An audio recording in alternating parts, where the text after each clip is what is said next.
Good morning.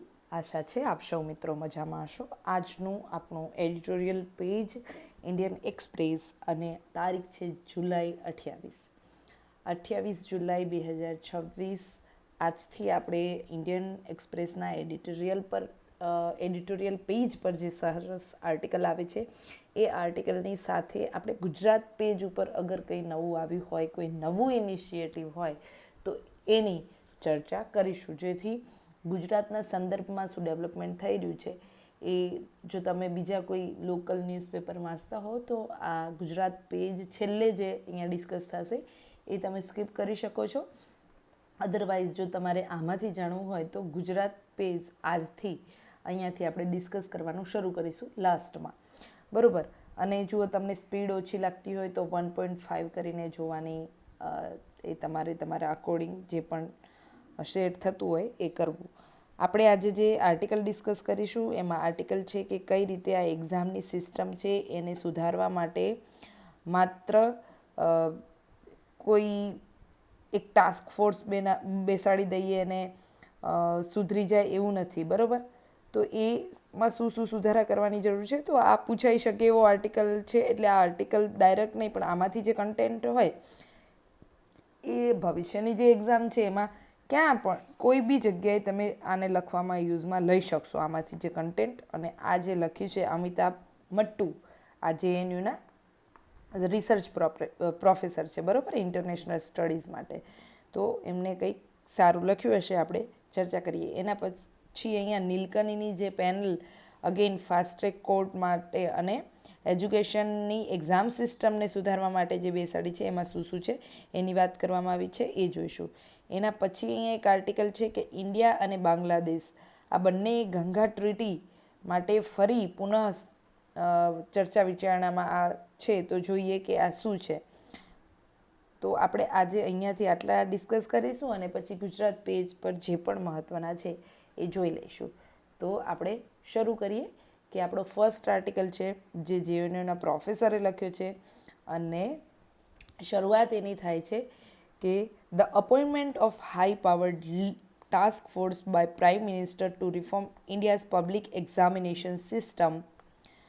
તો prime minister દ્વારા ભારતની જે જાહેર પરીક્ષા પદ્ધતિ છે એને સુધારવા માટે ઉચ્ચ સ્તરીય ટાસ્ક ફોર્સની નિમણૂક કરવામાં આવી અને આ આવકારપૂર્ણ પગલું છે.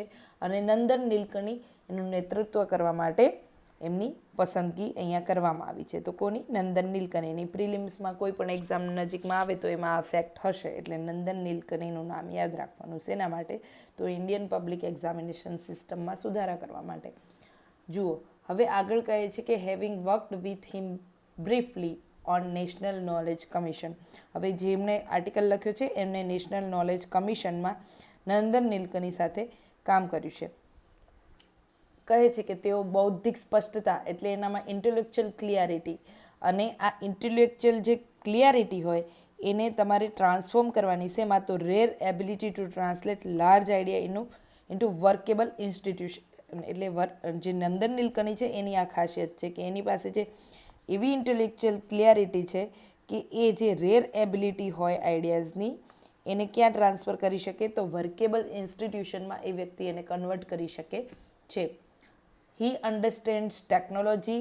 જો ટેકનોલોજીનો એ માણસ છે અને તેઓ એ પણ સમજે છે કે આખરે જનતાના વિશ્વાસને જાળવી રાખવાનો છે, બરાબર. તો સૌ પબ્લિક ટ્રસ્ટ આ વસ્તુ પણ એમને ખબર છે કે કઈ રીતે ટેકનોલોજી એકલી તમને ખબર હોય તો કંઈ ના થાય, પણ ટેકનોલોજી સાથે જનતાનો વિશ્વાસ પણ તમારે જાળવવાનો છે એ વસ્તુ નંદન નીલકણીને ખબર છે. ટેકનોલોજી ઉકેલ લાવવા માટે શ્રેષ્ઠ વ્યક્તિ કદાચ આપણને એ પણ ચેતવણી આપી શકે કે માત્ર ટેકનોલોજી પૂરતી નથી. તો આ વસ્તુ છે અલોન નોટ બી ઇનફ, એટલે ટેકનોલોજી ઇનફ નથી, પરંતુ નંદન નીલકણી એવી વ્યક્તિ છે કે જેમાં બંનેનું કોમ્બિનેશન છે, ટેકનોલોજી પણ છે અને જનતાનો વિશ્વાસ પણ છે. હવે આગળ આર્ટિકલની શરૂઆત થાય છે ત્યાં આગળ એ જ છે કે જંતર મંતર ઉપર શું થયું, તો જે પ્રોટેસ્ટ થયા એની ગંભીરતા ભારત હજુ પણ આપણે એ અબ્ઝોર્બિંગ કરી રહ્યા છીએ, સમજી રહ્યા છીએ કે આ શું હતું ને કઈ રીતે આની ગંભીરતા શું છે.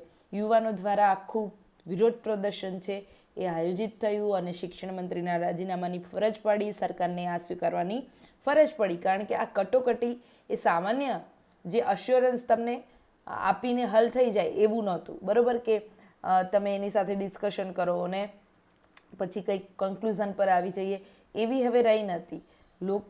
વિદ્યાર્થીઓ છે, યુવાનો છે, એ રાજીનામાથી ઓછી કોઈ માંગમાં સંતુષ્ટ જ નહોતા, એટલા માટે આ વસ્તુ છે એ રાજીનામામાં કન્વર્ટ થઈ.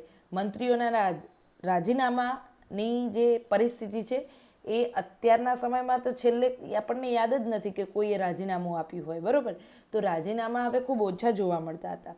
જવાબદારી સામાન્ય રીતે એટલી વહેંચાઈ જાય છે કે અકાઉન્ટેબલ કોણ એ અલ્ટિમેટલી ગાયબ થઈ જાય. તો આ વસ્તુ સમજવાની છે કે અહીંયા જે લખ્યું છે ને કે પોલિટિકલ અકાઉન્ટેબિલિટી છે એ રિપ્રેઝેન્ટ વન વ્યક્તિમાં રહેતી જ નથી, એટલી બધી ડિસ્પર્સ થઈ જાય છે, બરાબર. તો આ વસ્તુ છે ને અહીંયાથી આ મને એક નવો પોઈન્ટ લાગ્યો અને એ આપણે બધા યાદ રાખવો જોઈએ. In the context of accountability when it is asked in exam, જ્યારે પણ પૂછાવાની હોય ત્યારે આ વસ્તુ યાદ રાખવાની અકાઉન્ટેબિલિટીના ડાયમેન્શન તરીકે, બરાબર. શું તો ministerial resignation have become accidentally rare. આ કેમ આવી ઘટનાઓ કેમ રેર થઈ ગઈ કે રાજીનામા કોઈ આપતા નથી? એનું કારણ શું છે? જો અહીંયા આપ્યું, responsibility is usually dispersed until it end disappears. Accountability એટલી બધી અલગ અલગ જગ્યાએ ફિક્સ થયેલી છે કે એક વ્યક્તિ કોણ અકાઉન્ટેબલ એ કહેવું જ મુશ્કેલ થઈ જાય છે, એવો એક ડાયમેન્શન છે. These one represented the return, however briefly, of political accountability. તો આ ઘટનાઓ ભલે થોડા સમય માટે હોય, પરંતુ રાજકીય જવાબદારીને એને શું કર્યું છે? રિટર્ન કરી, એટલે પાછળ લાવી દીધી કે પોલિટિકલ અકાઉન્ટેબિલિટી તો ફિક્સ જ છે.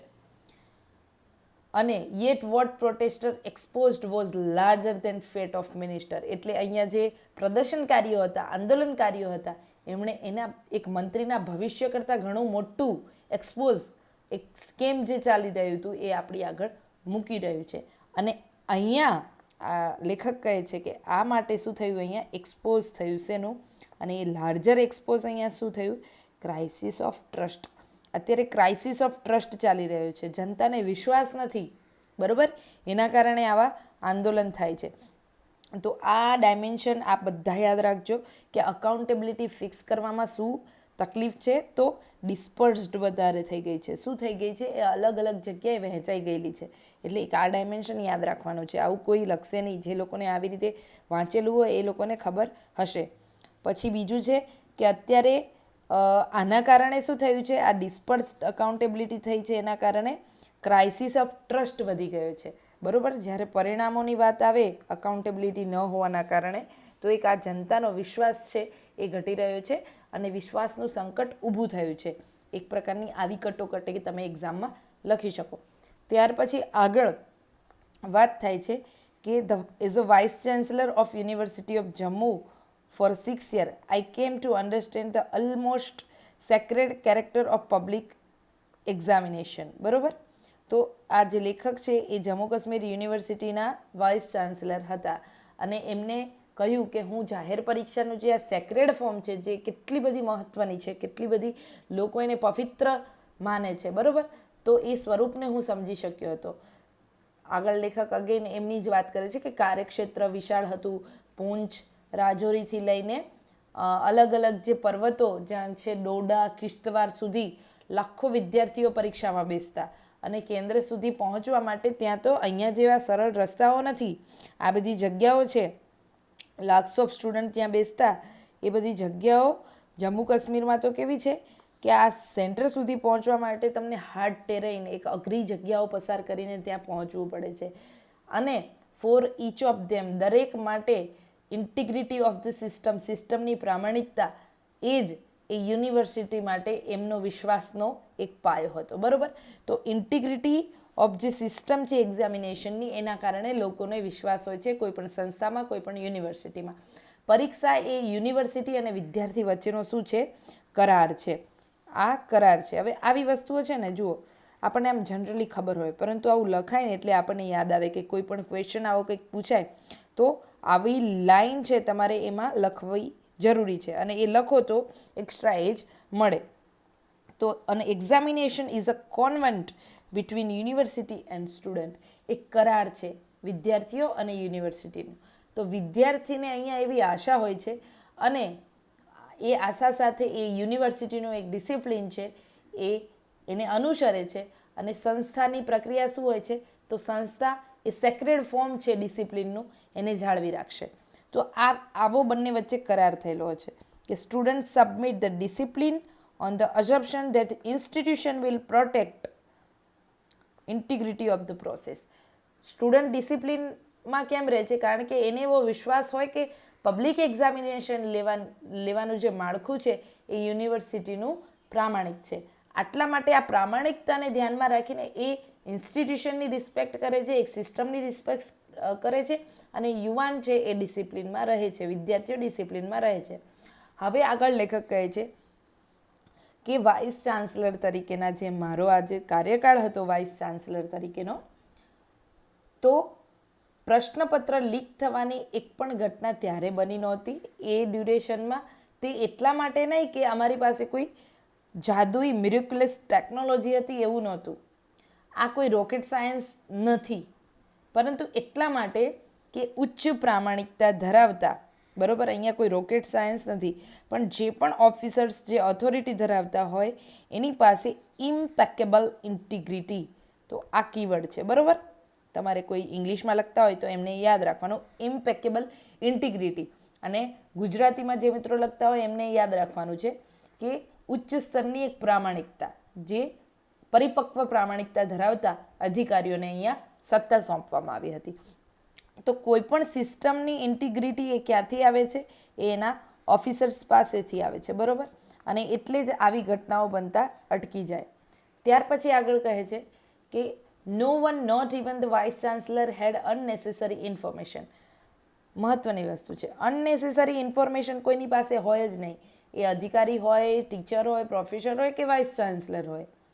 સંસ્થાકીય પવિત્રતા એ વાત ઉપર નિર્ભર છે કે જેને જાણવાની જરૂર નથી તેને જાણવામાં પણ ન આવે. તો જરૂરી નથી કે આજનું પેપર છે એ જે એક પેપર એક્ઝામિનેશન કમિટી છે એમના સુધી સીમિત છે. પછી વાઇસ ચાન્સલરને પણ એ પેપરમાં શું પૂછવાની જરૂર છે, પ્રોફેસરને ખબર હોય, ઓફિસર, જરૂરી નથી. વાઇસ ચાન્સલર માટે જરૂરી નથી કે આજના પેપરમાં શું આવવાનું છે, પરંતુ વાઇસ ચાન્સલર માટે એ જરૂરી છે કે આ એક્ઝામિનેશનની ઇન્ટિગ્રિટી છે, ટ્રાન્સપરન્સી, ઓનેસ્ટી, એ બધું જળવાઈ રહેવું જોઈએ. પેપરમાં શું પૂછાશે એ તમને ખબર હોય તો પેપર લીક થવાની સંભાવના ક્યાંક ને ક્યાંક વધી જાય. તો આ વસ્તુને ટાઈટ રાખવાની છે કે જે વસ્તુની માહિતી જરૂરી નથી, એ જાણવાની જરૂર નથી, અને એ જાણવામાં ન આવે ને એના ઉપર સંસ્થાની પવિત્રતા, એક સેક્રેટનેસ, એક ઇન્ટિગ્રિટી છે એ ટકેલી હોય છે. તો એક આવો ડાયમેન્શન તમારે ક્યાંક એક્ઝામ્પલ તરીકે લખવામાં યાદ રાખવાનો છે, બરાબર. કે ફોર એક્ઝામ્પલ કે ક્યાં માહિતી જરૂરી નથી જાણવી. તો એ આવી રીતે કે તમે કોઈ વીસીના પદ પર હોય ત્યારે તમારી માટે એ જે યુનિવર્સિટી છે એની એક ઇન્ટિગ્રિટી છે, આ યુનિવર્સિટીની ઇન્ટિગ્રિટી જાળવવી જરૂરી છે, નહીં કે પેપર છે એમાં શું પૂછાવાનું છે કે શું નહીં. તો આવું એક્ઝામ્પલ તમે લખો તો એમને એવું લાગે એક્ઝામિનેશનને કે એક્ઝામિનેટર જે ત્યાં છે એને લાગશે કે આ વ્યક્તિએ કરંટ સાથે લિંક કરીને એ ડાયમેન્શનનો ઉપયોગ કરીને કેટલું એપ્ટ ઉદાહરણ આપ્યું છે, બરાબર. તો આ રીતે એક્ઝામ્પલ એકઠા કરવાના છે, પરંતુ આ રીતે વાંચતા, લખતા અને ભણતા શીખવું પડે એની માટે. ચલો હવે આગળ જોઈએ.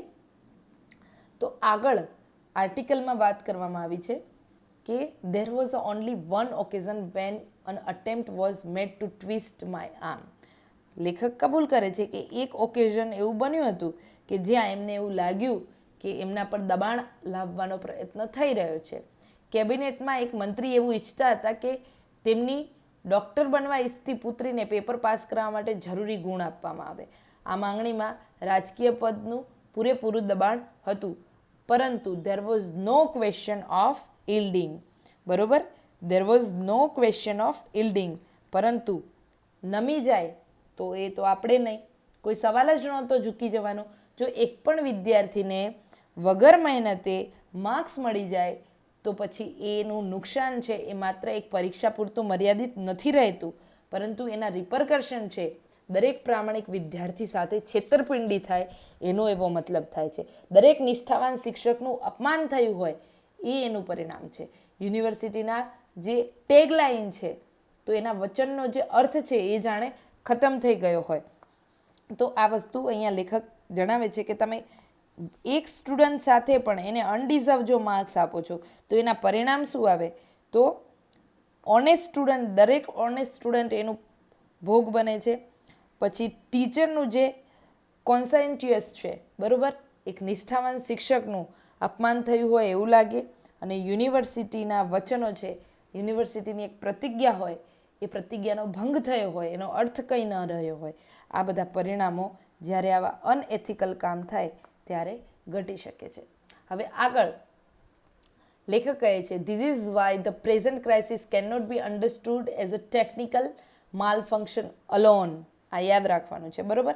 માટે હાલ જે આંદોલન થયું, આ પ્રેઝન્ટ ક્રાઇસિસ છે, એને આપણે એક ટેકનિકલ માલ ફંક્શન તરીકે ન ગણી શકીએ, બરાબર. જ્યારે તમે ઇન્ટરવ્યૂમાં અપિયર થાઓ અને ઇન્ટરવ્યૂમાં જે મિત્રો કદાચ અપિયર થતા હોય, થવાના હોય, વોટ એવર, આવું કોઈ ઘટના ભવિષ્યમાં બને, કંઈક આના જેવું બને, અને તમને પૂછવામાં આવે કે જે આ થઈ રહ્યું છે એને તમે કઈ રીતે જુઓ છો, તો તમારા આન્સરમાં આવવું જોઈએ કે madam or sir, this is not a technical malfunction, બરાબર, પણ આ એક અનએથિકલ વસ્તુ છે એ ઘટી રહી છે.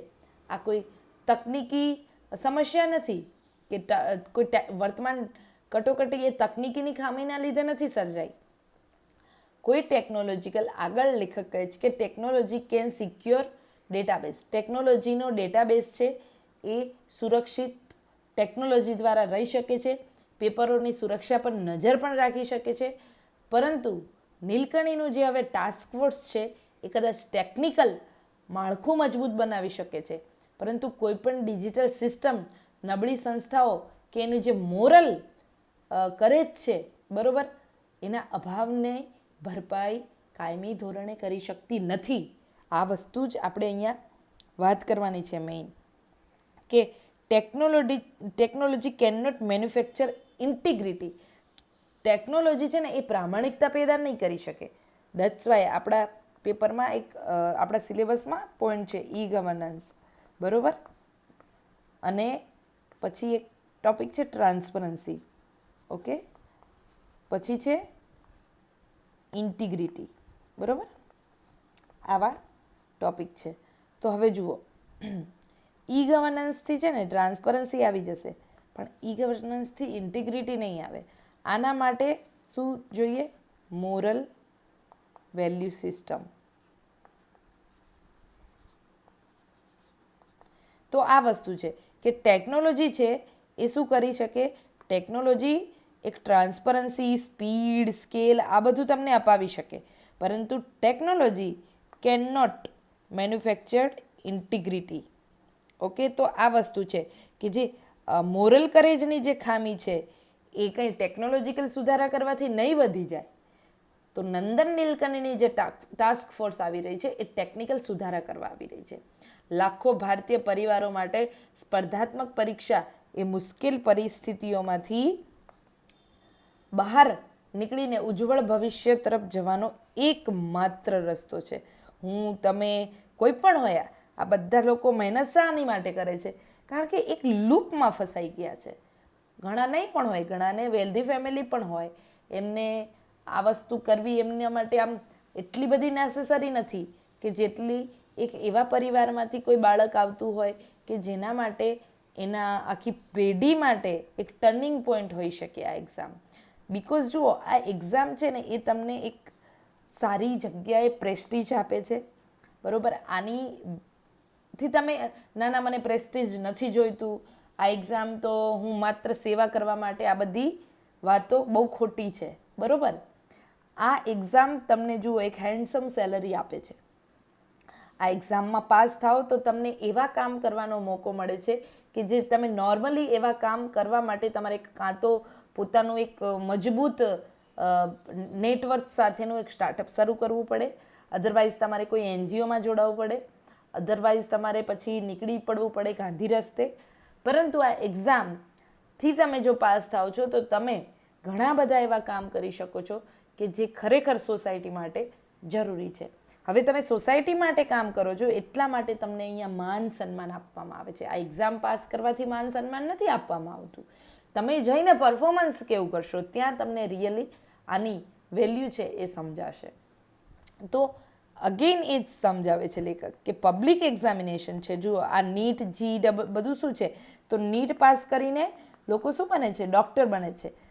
હા, ડૉક્ટરોની ફીસ વધારે હોય છે, આ હોય છે, બધું હોય છે, પણ જ્યારે ડૉક્ટર પાસે વ્યક્તિ જાય અને ડૉક્ટર પાસેથી પાછો આવે તો 90%ની વાત છે, 90%ની. બધું 100% તો ક્યારે નથી થતું, બરાબર, પણ 90% લોકો સાજા થઈને આવે છે. ઘણા બધાના મૃત્યુ પણ થાય છે, પરંતુ એ તો પછી કેવી છે, ડેસ્ટિનીની વાત છે. તો આ વસ્તુ છે કે આ પબ્લિક એક્ઝામિનેશનની પવિત્રતા જાળવવી એટલા માટે જરૂરી છે બિકોઝ આ છે ને ઘણા બધા પરિવારોને વિષ ચક્રમાંથી મુક્ત કરે છે. બીજું, સ્પર્ધાત્મક પરીક્ષા એ ઉજ્જવળ ભવિષ્ય તરફ જવાનો એક એવો રસ્તો છે કે જેમાં બધાને વિશ્વાસ છે.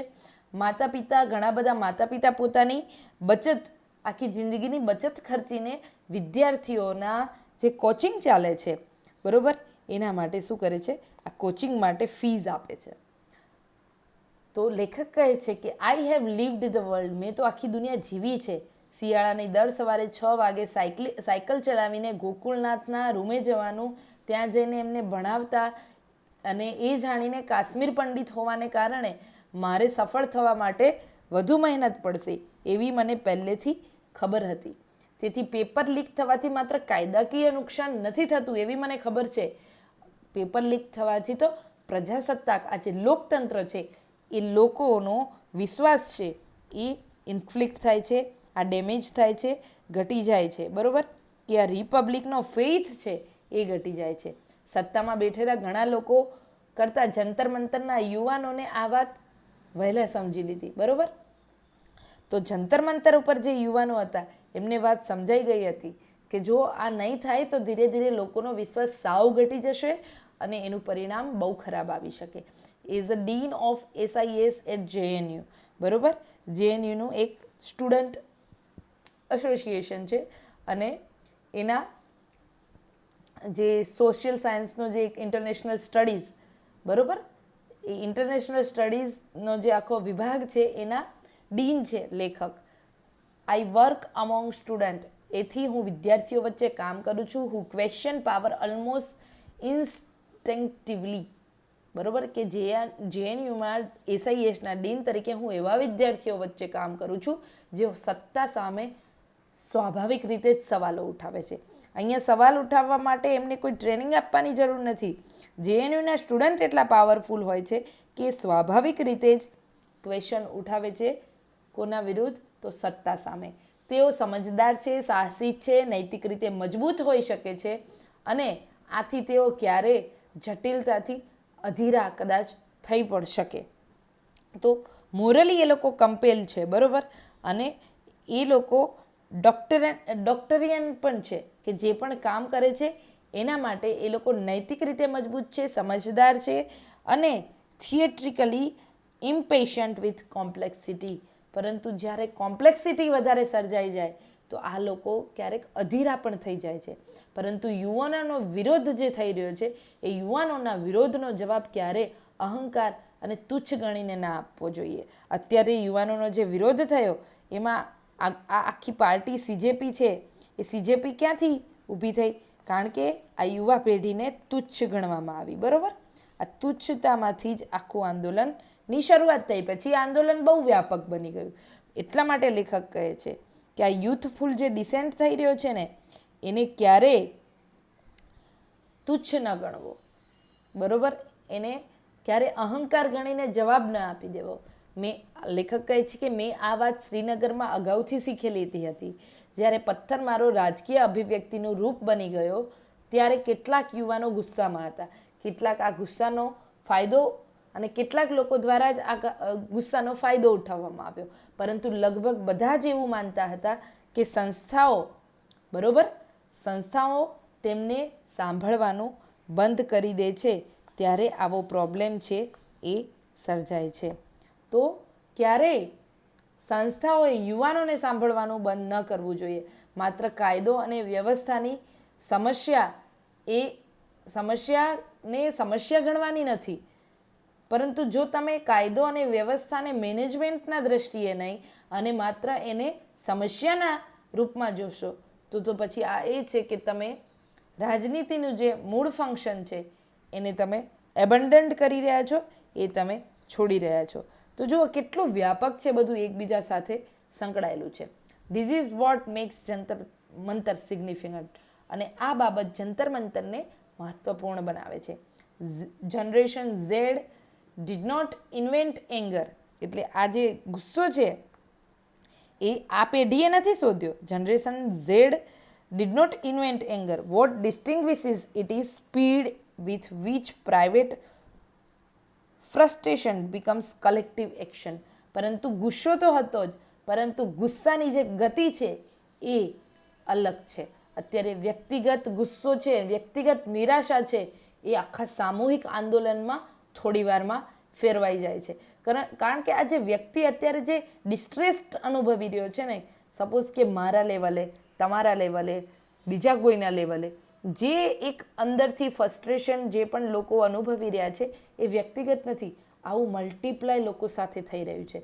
પરંતુ એક વ્યક્તિ આને એક્સપોઝ કરશે, આના વિરુદ્ધ અવાજ ઉઠાવશે, એટલે બાકીના જે લોકો છે એ આને પકડી લેશે અને આ સામૂહિક આંદોલનમાં અત્યારે આ રીતે ઝડપથી ફેલાઈ રહ્યું છે. આગળ લેખક કહે છે the so called cockroach Janata Party was both comic and politically astute. તો કોકરોચ જનતા પાર્ટી એ હાસ્યાસ્પદ અને સાથે રાજકીય રીતે બહુ કુશળ નીવડી. અવગણના સાથે જોડાયેલું આ જાણે એક જીવંત પ્રતીક બની ગયું કે જો તમે નેગ્લેક્ટ કર્યું તો પછી એનું સ્વરૂપ શું આવ્યું? A creature associated with neglect. The examination become a symbol of survival. તો આ જે જીવંત પ્રતીક બની ગયું અવગણનાનું, અને જે પરીક્ષા પદ્ધતિની તમે જે મજાક ઉડાવી એ સર્વાઈવલનો સિમ્બોલ બની ગયું. હાસ્ય એ જ વિરોધ બની ગયું. You may ridiculous us or disperse us but we will not disappear. તમે કદાચ અમને અવગણી શકો પરંતુ અમે અહીંયાથી હટીશું નહીં, અમે અહીંયાથી ગાયબ નહીં થઈએ. Humour become resistance. બરોબર, એટલે હાસ્ય એક હ્યુમર છે એ વિરોધ બની ગયું. મીમ્સ મોબાઈલ ફોનમાંથી બહાર નીકળીને યુવાનો ક્યાં પહોંચી ગયા? તો મીમ્સ મોબાઈલ ઉપરથી બહાર નીકળીને યુવાનો પહોંચી ગયા ક્યાં? તો જંતર મંતરના મેદાન પર. Put this moment should not be romanticise. બરોબર, પરંતુ આ ક્ષણને વધારે પડતી આદર્શવાદી ન ગણવી જોઈએ. વાયરલ થવું એ સંગઠન નથી, ગુસ્સો એ નીતિ નથી. આ વસ્તુ આપણે એક્ઝામમાં સીધી લખવાની છે, જે પણ મિત્રો આ જોઈ રહ્યા છે એને. બરાબર, કે virality is not a organisation and outrage is not a policy. એટલે વાયરલ થઈ જવું એ સંગઠન નથી, અને ગુસ્સો તમારો એંગર છે એ કોઈ પોલિસી નથી. કોઈ પણ આંદોલન પરીક્ષા પ્રણાલીને ફરીથી ડિઝાઇન કરવાની ક્ષમતા વગર રાજીનામું મેળવી શકે. યસ, જુઓ આ જ વસ્તુ સમજવાની છે બધાએ, કે રાજીનામું સોલ્યુશન નથી. કોઈ પણ આંદોલન છે એ પરીક્ષા પ્રણાલીને ફરીથી ડિઝાઇન કરવા ઉપર હોવું જોઈએ, નહીં કે માત્ર રાજીનામું. આપણે માત્ર રાજીનામા પર વળગી ગયા અને રાજીનામું આપી દીધું એટલે આંદોલન પૂરું થઈ ગયું. ના, આંદોલન ત્યાં સુધી ટકવું જોઈએ કે જ્યાં સુધી આખી પરીક્ષા પ્રણાલી છે એ ફરીથી ડિઝાઇન ન થાય. એટલે તો સિસ્ટમ, એક્ઝામિનેશન સિસ્ટમને ફરીથી રીડિઝાઇન કરવાની એ મૂળ હેતુ હોવો જોઈએ. આગળ કહે છે કે જનરેશન ઝેડ એ એક્સપોઝ કરી શક્યું અને એ કદાચ અડચણ પણ ઊભી કરી શક્યું, કે એક અવરોધનું વાતાવરણ ઊભું કરી દીધું. It must now acquire the less glamorous capacity to remain engaged after barricades are removed. પરંતુ બેરિકેડ હવે હટી ગયા છે. આ બેરિકેડ હટ્યા પછી જનરેશન ઝેડ શું યાદ રાખવાનું છે? તો બેરિકેડ હટ્યા પછી પણ આ જે રિફોર્મ થઈ રહ્યા છે એની સાથે તમારે જોડાયેલા રહેવાનું છે. આ એન્ગેજમેન્ટ છે એ શીખવાનું છે. બરોબર. Nor should the government regard the task force as the end of matter. સરકારે પણ ટાસ્ક ફોર્સ બનાવીને બધું પૂરું થઈ ગયું છે એવું નથી સમજવાનું. Nor should the government regard the task force as a end of matter. Task force ઊભી કરી એટલે મેટર એન્ડ થઈ ગઈ એવું નથી. Its recommendations must be made public. જે ભલામણો કરવામાં આવે એ જાહેર કરવી જોઈએ. પરીક્ષા સંસ્થાઓમાં ભરતી પારદર્શક હોવી જોઈએ, જવાબદારીઓ સ્પષ્ટ હોવી જોઈએ અને સજા ઝડપથી થવી જોઈએ. તો મૂળ વસ્તુ શીખવાની આ છે, બરાબર, કે the recommendation must B public. તો જાહેર કરવાની છે જે પણ ભલામણો થાય એ. એક્ઝામિનેશન બોડી છે એને ટ્રાન્સપરન્ટ બનાવવાની છે, બરાબર.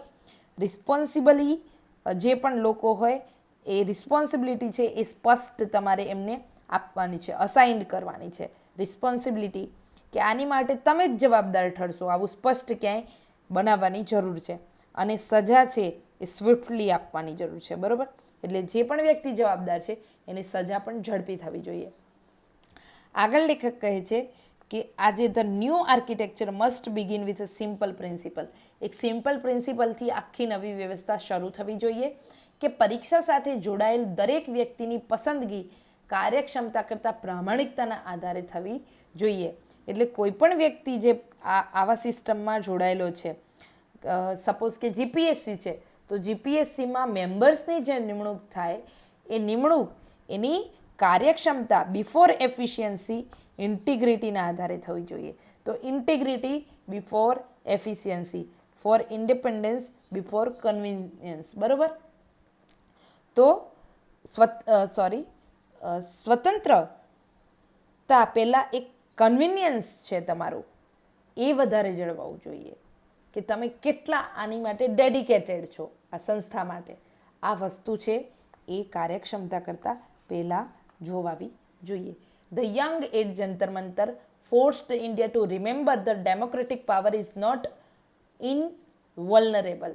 એટલે જંતર મંતર ઉપરથી યુવાનોએ આખા ભારતને એ સંદેશો આપી દીધો કે લોકશાહીની જે સત્તા છે એ આજે પણ કેવી છે, મજબૂત છે. કે તમે ડેમોક્રેટિક પાવરથી ચૂંટાઈને આવી ગયા તો તમે હવે અજય થઈ ગયા, તમને કોઈ હટાવી નહીં શકે એવું નથી. લોકો પાવરફુલ છે અને લોકો હજી પણ મજબૂત છે. એ વસ્તુ ભારતને યાદ અપાવી જંતર મંતરના યુવાનોએ. આગળ, the resignation of union minister was not humiliation of democracy.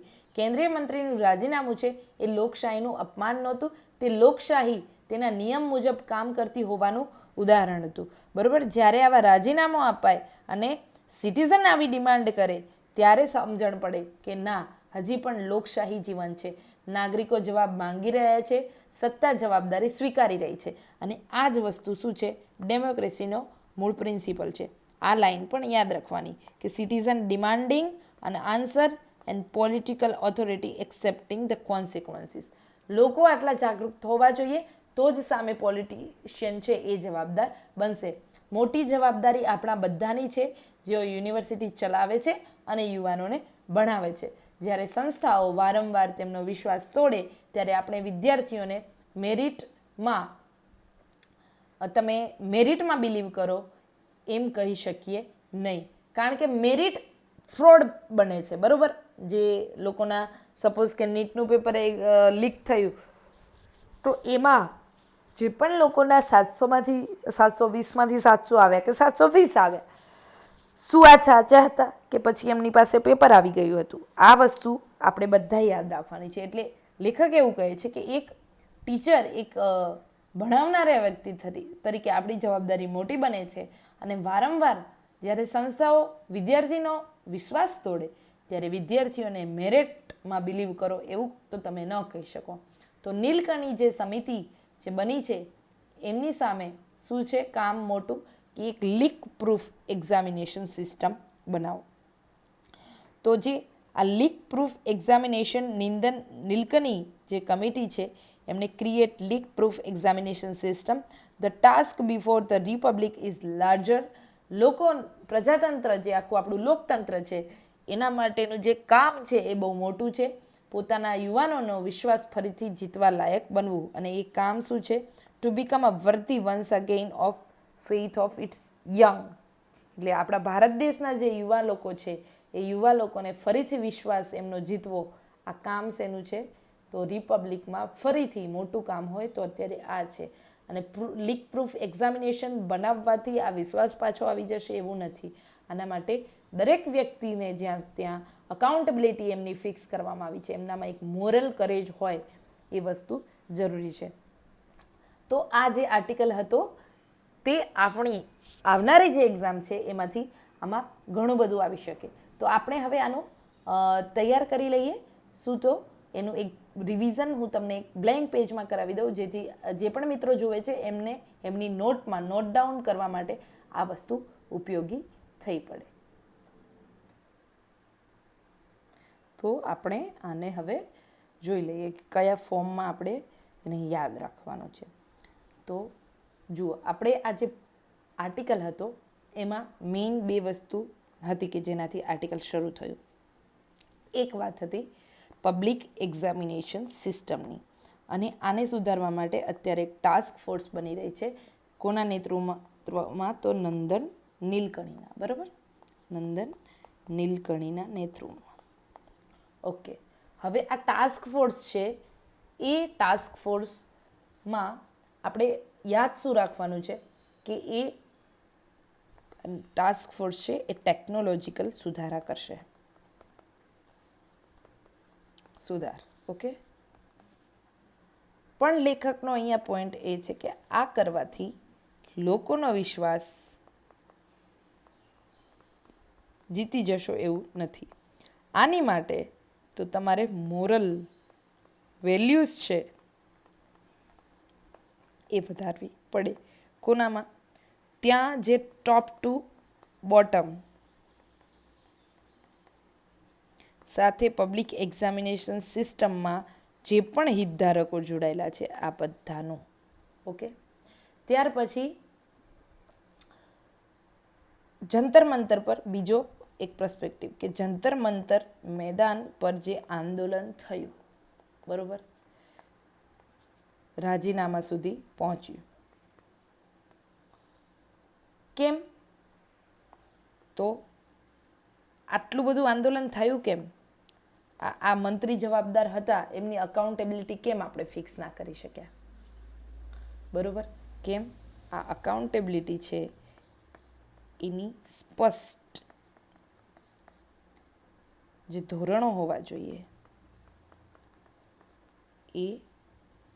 એને આપણે નિયમબદ્ધ નથી કર્યા. બરોબર, એટલા માટે. એટલે અને આ છે, આ રાજીનામું છે એ ઉદાહરણ તરીકે પણ આપણે લેવાનું છે. શેની? તો પોલિટિકલ અકાઉન્ટેબિલિટી ફિક્સ થવાની. પોલિટિકલ અકાઉન્ટેબિલિટી આનાથી ફિક્સ થઈ. બરોબર,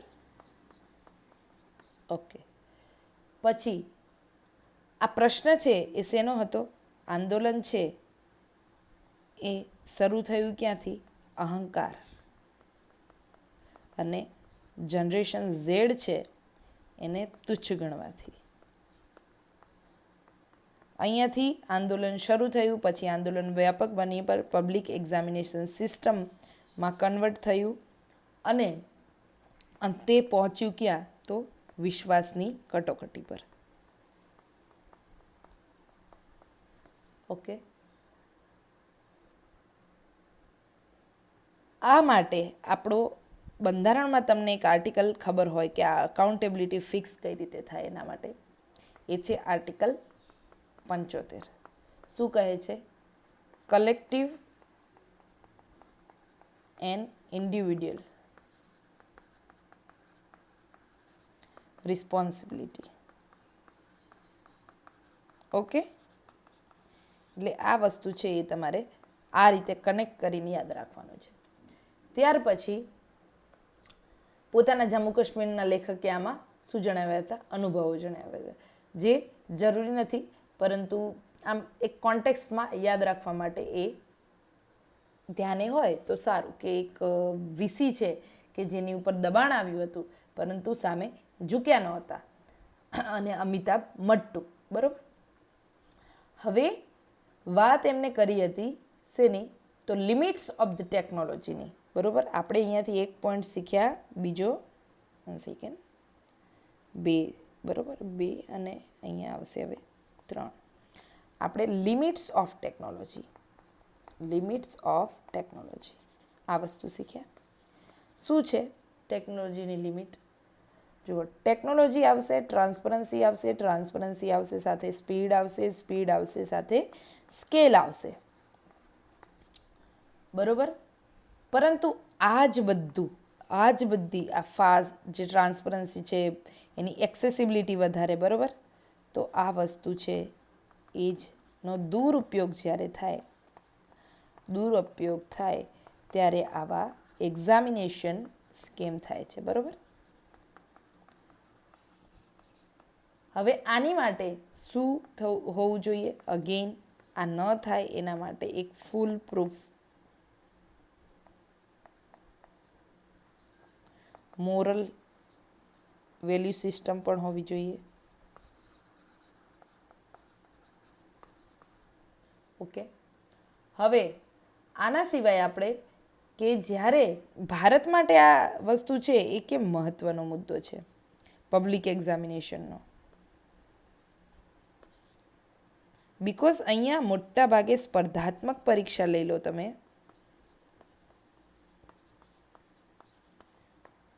કે પછી સ્કૂલ લેવલની, બરોબર.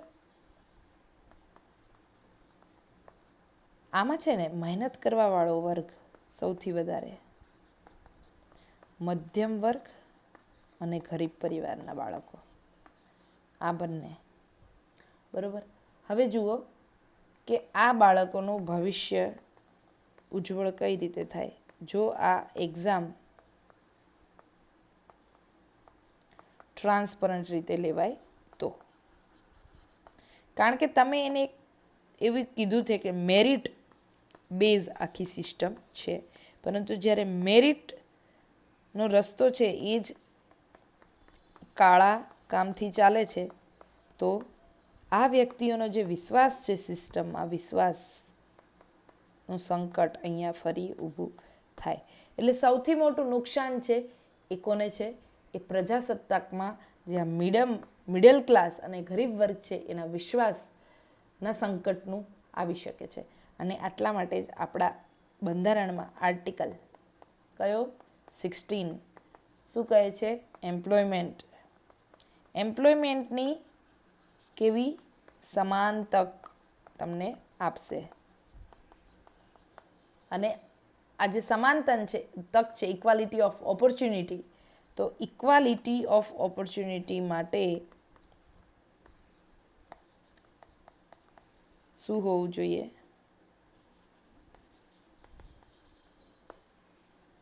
એક્ઝામ સિસ્ટમ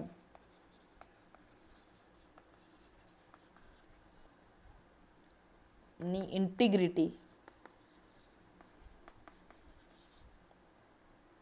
મજબૂત હોવી જોઈએ. ઓકે, આ વસ્તુ આમાંથી આપણે શીખવાની છે. હવે બીજું આગળ આ જે આર્ટિકલ હતો એમાં વાત હતી નાગરિકોની ડાયમેન્શન, જે સિટીઝન અને ડેમોક્રેસી, આ વસ્તુ પણ આમાંથી નીકળીને આવી, બરાબર. એટલે આ પર્સપેક્ટિવ પણ યાદ રાખવાનો છે કે આજની યુવા પેઢી છે એ મીમ્સ, મીડિયા, કટાક્ષ, હાસ્ય, આ બધાનો ઉપયોગ કરીને એમને શું કર્યું? આ જે આંદોલન છે એને કલેક્ટિવ બનાવી દીધું. તો આ રીતે કોઈ પણ જનરેશન, જો આંદોલન પહેલાં પણ થતા હતા, અત્યારે પણ થશે ને આગળ પણ થશે, દરેક વખતે સ્વરૂપ બદલાશે, પરંતુ ઇન્ટેન્ટ બધાનો એક છે. અને એ ઇન્ટેન્ટ શું છે? કે આ દેશ માટે એક સમાન અને ગૌરવશાળી સિસ્ટમ તૈયાર કરવી. ઓકે, આ વસ્તુ યાદ રાખવાની છે. ત્યાર પછી અગેન આપણે જોયું તો ટાસ્ક ફોર્સની જે અત્યારે વાત થઈ રહી છે, બરાબર. ટાસ્ક ફોર્સની જે વાત થાય છે, આની માટે આને આપણે બેકગ્રાઉન્ડમાં એ રીતે સમજી શકીએ કે આવી વાત જે અત્યારે પબ્લિક એક્ઝામિનેશન નીટ અને જી માટે થઈ રહી છે, આવી વાત સેકન્ડ એઆરસી દ્વારા યુપીએસસી એક્ઝામ માટે શું હતું? ભરતી પ્રક્રિયામાં પારદર્શિતા, પ્રમાણિકતા અને મૂલ્યાંકન પદ્ધતિમાં યોગ્યતા, આની પર સેકન્ડ એઆરસીમાં ભલામણ કરવામાં આવી છે. તો આ હતું આપણું આજનો જે આર્ટિકલ ડિસ્કસ કર્યો, ફર્સ્ટ આર્ટિકલ, એનું રિવિઝન. એને આપણે આટલે 6 થી 7 ડાયમેન્શનમાં અલગ અલગ રીતે સમજી શકીએ છીએ. આની સાથે મેં તમને અહીંયા જે યાદ રાખવાનું કહ્યું છે એકાઉન્ટેબિલિટીના કોન્ટેક્સ્ટમાં, અહીંયાથી એ તમારે યાદ રાખવાનું છે. જે પણ લાઈન યાદ રાખવાની કહી છે કે examination is a convent between university and student, તો આ યાદ રાખવાનું છે. કઈ રીતે technology can not manufacture integrity એ કોન્ટેક્સ્ટમાં સમજાવવાનું છે. અત્યારે જે ઘટના ઘટી એ ઘટના એ ટેકનોલોજીકલ ફેલિયર ન કહી શકાય, આખું મોરલ ફેલિયર છે એ છે. બીજું યાદ રાખવાનું છે અહીંયાથી લાઈન આ, virality is not a organisation, outrage is not policy. આ છે એ તમારા એસે ઇંગ્લિશમાં આવશે આ વખતે 1-2માં કંઈક આવો એસે નાનો જે ઇંગ્લિશનો છે એમાં પૂછાશે અને મોટામાં પણ પૂછાય તો તમે આ સીધી લાઈન ત્યાં લખી શકો છો. Virality is not a organisation and outrage is not a policy. Viral થઈ જવું એ સંગઠન બનાવવા જેવું નથી અને ગુસ્સો એ નીતિ નથી. તો આ વસ્તુને પછી બધા અલગ અલગ કોન્ટેક્સ્ટમાં આપણે લિંક કરી શકીએ. બરાબર છે? તો આ હતું આજનો આ ફર્સ્ટ આર્ટિકલ. હવે આપણે જોઈએ સેકન્ડ આર્ટિકલ. સેકન્ડ આર્ટિકલ છે એ પણ અગેન છે Nilekani panel mandate must be expensive. બરાબર? એટલે જે શિક્ષણના સુધારા માટે જે ટાસ્ક ફોર્સ રચાઈ છે એમાં શું છે એ વધારે વિસ્તારથી સુધારા તરફ આગળ વધશે. તો આર્ટિકલની શરૂઆત થાય છે કે the more than month long protested by the country's youth have been brought long overdue political attention to education reforms. ઘણા સમયથી ચાલી રહેલા આ આંદોલને શિક્ષણ સુધારા તરફ રાજકીય ધ્યાનને ખેંચ્યું છે. કેન્દ્રીય શિક્ષણ મંત્રી ધર્મેન્દ્ર પ્રધાનના રાજીનામાના માત્ર એક દિવસ પછી ઉચ્ચ સ્તરીય ટાસ્ક ફોર્સની રચના કરવાનો કેન્દ્ર સરકારનો નિર્ણય એ લાખો યુવાનોના ભવિષ્ય માટે નક્કી કરતી એક વિશ્વાસની જે કટોકટી સર્જાઈ હતી એનો સ્વીકાર કરીને આગળ લેવાયેલું એક પગલું છે. આ સમિતિનું માળખું ટેકનોલોજી અને શિક્ષણના નિષ્ણાતો અને પૂર્વ જે પણ અધિકારીઓ, અમલદારો, વહીવટદારો રહી ગયા છે એનાથી બનશે. એ દર્શાવે છે કે સરકાર માત્ર તાત્કાલિક મુશ્કેલીઓ ઉકેલવા નહીં પરંતુ એનાથી પણ આગળનું કંઈક વિચારી રહી છે. આ વસ્તુ ઇનડાયરેક્ટલી અહીંયા આપણને કહેવામાં આવી છે. જો આમાં ટેકનોલોજીસ્ટ છે, એડ્યુકેશનિસ્ટ છે અને ફોર્મર બ્યુરોક્રેટ્સ. હવે આ બધા જુઓ, ફોર્મર જે બ્યુરોક્રેટ હોય એમને વહીવટની ખબર પડે, આ લોકોને શિક્ષણમાં કેવા સુધારા કરવા જે શિક્ષણવિદ હોય એને એ ખબર પડે, અને ટેકનોલોજીને શું ટેકનોલોજીસ્ટ જે હશે એ લોકોને કઈ રીતે ફૂલ પ્રૂફ, લીક પ્રૂફ આખી સિસ્ટમ બનાવી. તો આ સિસ્ટમમાં ગવર્મેન્ટે ઇમિડિયેટ જે ક્રાઇસિસ મેનેજમેન્ટ છે એનાથી આગળ વધીને મોટું કંઈક લાંબુ વિચારી રહી છે. હવે આગળ કહે છે કે આ પ્રકારનો અભિગમ આવકારદાયક છે. આ વાત પણ પ્રોત્સાહકવર્ધક છે અને પેનલના અધ્યક્ષ નંદન નીલકણી હશે, જેમણે ડિજિટલ પબ્લિક ઇન્ફ્રા દ્વારા ટેકનોલોજી અને સંસ્થાકીય ફેરફારોને અદ્ભુત રીતે જોડ્યા છે. ઓલરેડી નંદન નીલકણી છે એ ફેમસ છે શેના માટે? આધાર લેડ જે આખી ઇન્ડિયાની ડિજિટલ પબ્લિક ઇન્ફ્રાસ્ટ્રક્ચર છે એમાં ટેકનોલોજીકલ ઇનોવેશનથી જે પણ ઇન્સ્ટિટ્યુશનલ આર્કિટેક્ચરમાં જે રિમાર્કેબલ ચેન્જ આવ્યા છે એના માટે જે નંદન નીલકણી છે ઓલરેડી વેલ નોન પર્સન છે. આગળ કહે છે કે હિઝ પ્રુવન એબિલિટી, એટલે નંદન નીલકણીએ સાબિત કરી રાખ્યું છે કે સુધારાઓ સરકાર માટે વ્યાપક અને અસરકારક હોવા જોઈએ. ઉદ્યોગો અને નાગરિક સમાજને પણ એકસાથે લાવવાની, સરકાર સાથે એમની જોડવાની જે ક્ષમતા છે એ એમના સુધારાઓ દ્વારા ઓલરેડી પ્રુવન છે. તો આ ટાસ્ક ફોર્સને દેશના સૌથી મોટા નીતિગત પડકારનો સામનો કરવામાં આ ટાસ્ક ફોર્સ છે એ કેન્દ્ર સરકારને મદદ કરશે, જેથી જે પણ અત્યારે આ પડકારનો જે સામનો કરી રહી છે સરકાર એને હલ કરી શકે. આગળ લેખક કહે છે કે ધ રિસન્ટ એજિટેશન, જે હમણાં જે આંદોલન થયું, તાજેતરનું આંદોલન છે, એ કદાચ વારંવાર પરીક્ષાની નિષ્ફળતાઓના કારણે શરૂ થયું હતું, પરંતુ તેના મૂળમાં એક મોટો પ્રશ્ન હતો કે શું આ દેશની જે એજ્યુકેશન સિસ્ટમ છે, આ દેશની એજ્યુકેશન સિસ્ટમ, શિક્ષણ પ્રણાલી એવા સમયે યુવાનો માટે તકો ખોલે છે જ્યારે કામને લઈને દુનિયામાં ઘણા બધા પ્રશ્નો અને ઘણા બધા રિફોર્મ્સ આવી રહ્યા છે.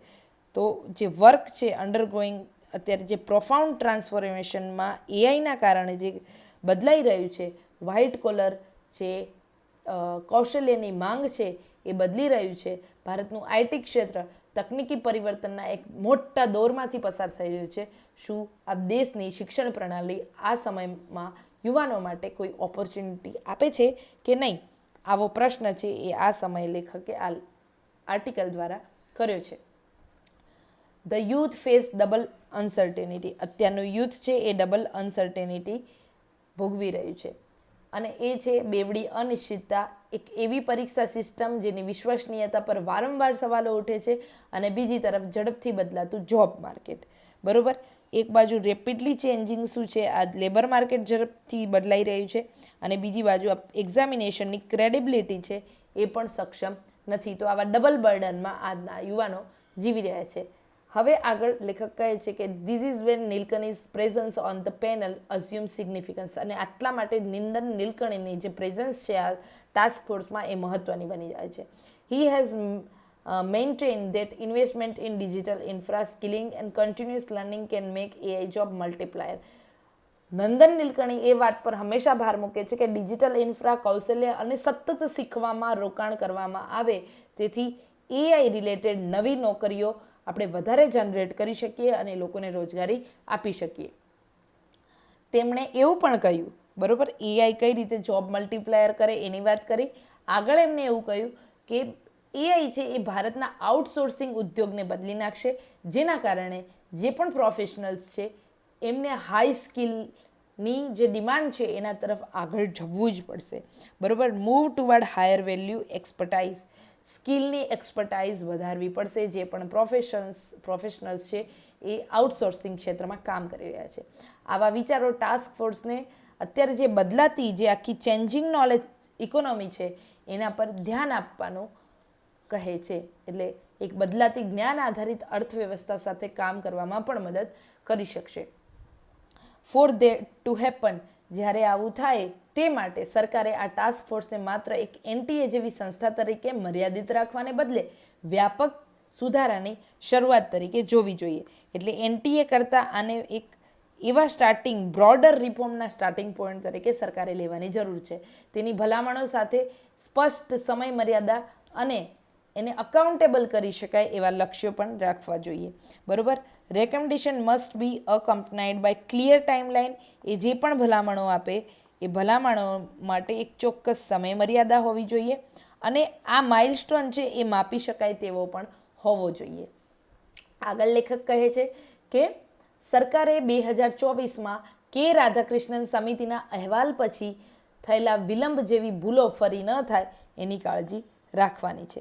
બરાબર, તો 2024માં કે રાધાકૃષ્ણન સમિતિ અને આને જે ભલામણો આપી એ ભલામણો છે એ શું હતું? પરવરિકેશન થયું હતું. એ બહુ જ ધીમે ફોલો થઈ, પરંતુ આ વખતે ઇન્ક્લુડિંગ અકાઉન્ટેબિલિટી, ઇન્સ્ટિટ્યુશનલ રિસ્ટ્રક્ચરિંગ અને ટેકનોલોજીકલ અપગ્રેડ, આ બધી ભલામણો પેનલ દ્વારા કરવામાં આવશે, જે નીટના ફેલરને ફરી સુધારા તરફ લઈ જશે અને અનઇવનલી એને ઇમ્પ્લિમેન્ટ કરવાની છે, અને આ બાબતોને સમાન રીતે બધા ઉપર લાગુ કરવાની છે. ગયા અઠવાડિયે દેશના રસ્તાઓ ઉપર ઉતરી આવેલા લોકોનો રોષ છે ને એ વાતની પૂરતી ચેતવણી છે કે હવે જૂની પદ્ધતિઓ કામ નહીં ચાલે. Old ways will not work more.